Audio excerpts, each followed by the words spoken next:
So we're always talking about customer objections. If it's the wrong color, then we're supposed to say this. Or if it's too expensive, then say that. But has anybody ever taught you what to do when you've got a customer that doesn't have an objection and they still won't buy? I've run into those every now and then. They're not trying to be difficult customers, but it's somebody that just won't pull the trigger and say, I'll take it. In that case, I'm just going to help them create an objection to buying this thing that I'm selling. I know it sounds strange, but follow me here. You've been working with the customer. You've got the perfect product for this person. If it's a motorcycle, they've done the demo. A car, they drove it with you. You even did the best walk around in the world. Next, maybe you even took them inside, sat them down, showed them how affordable it is. And they just say, okay, thanks, looks good. They get up and they're done. No complaining about the price, the color. It's not because of the way you look. You didn't do anything wrong. But they're still not taking it. I always like objections because if somebody objects, then I can help them figure out how to overcome the objection and close the deal. And I'm not talking about trying to trick or swindle people. I'm talking about working with a customer that wants what you have and you have the perfect product for them. But now I've got to create an objection.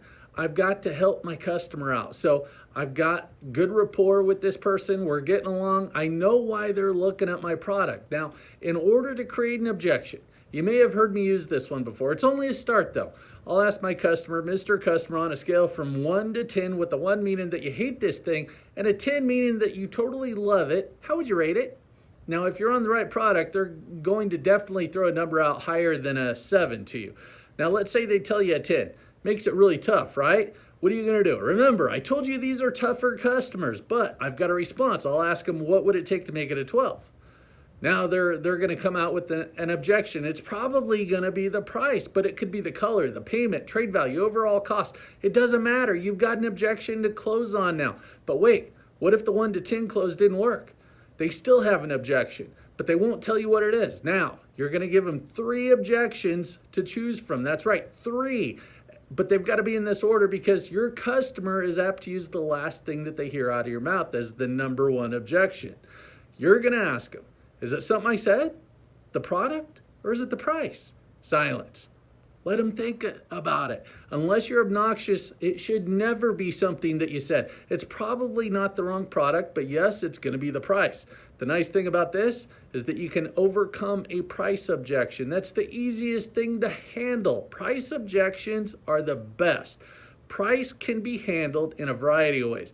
Now that you have an objection, you need to clarify it, rephrase it, isolate it, and then close. Now, an example of clarifying a price objection would be something like, when you say the price is keeping you from doing this right now, is it because of the monthly payment or the overall check you're writing now?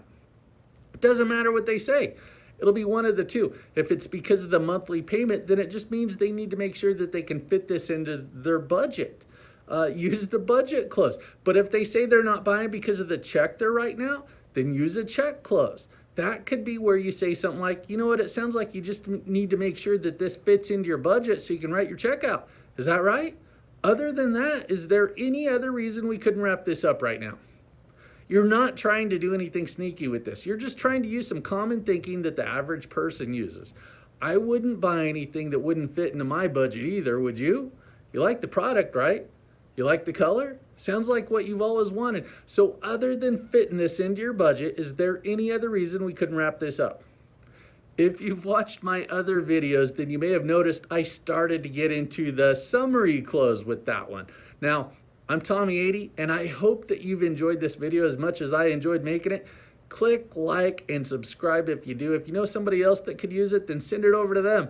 And make sure that you get signed up for my Thursday webinars. They're free, and they've got a lot of valuable content.